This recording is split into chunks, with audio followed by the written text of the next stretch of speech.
सही ठीक है बताइए। सर आज जो घोसी आना हुआ है, मंत्री जी क्या कुछ कार्यक्रम रहा है?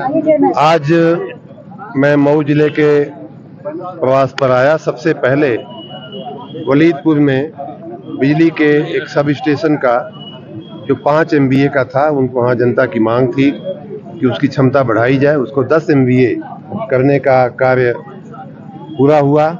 उसका भी लोकार्पण आज हमने वलीदपुर में जाकर के किया।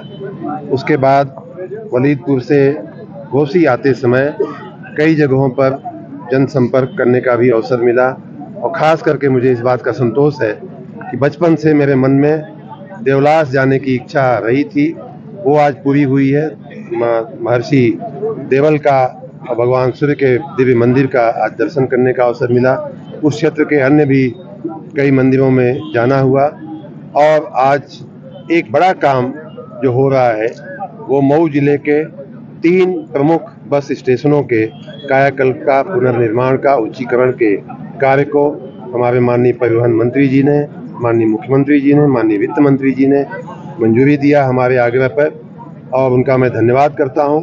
और उस आदेश के, सरकार के इस निर्णय से घोसी का जहां बस स्टेशन पे हम जहां खड़े हैं उसका लगभग 5 करोड़ रुपए के खर्च से इसका पुनर्निर्माण और उच्चीकरण होना मंजूर हुआ है। उसका आज हमने शिलान्यास किया आप सबकी उपस्थिति में। इसके बाद मैं मधुबन जा रहा हूं।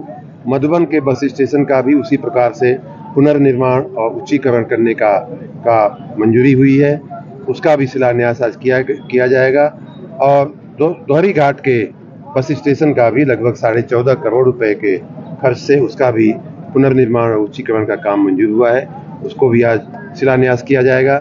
मैं मऊ की जनता को, विशेष रूप से घोसी, मधुबन और दोहरी घाट और वलीदपुर की जनता को इन सारी नई सुविधाओं के लिए, विकसित भारत के विकसित बिजली केंद्र, विकसित भारत के विकसित बस स्टेशन, जिसका सपना, जिसका संकल्प माननीय नरेंद्र मोदी जी देख रहे हैं, उस दिशा में हम आगे बढ़ रहे हैं। उसके लिए घोसी, मधुबन और मऊ की दोहरी घाट सहित मऊ जिले की जनता को मैं बहुत बहुत बधाई देता हूं। आज मऊ के 3 बस स्टेशन को लगभग 25 करोड़ रुपए के खर्च से तीनों का पुनर्निर्माण और उच्चीकरण किया जाएगा। 24 घंटे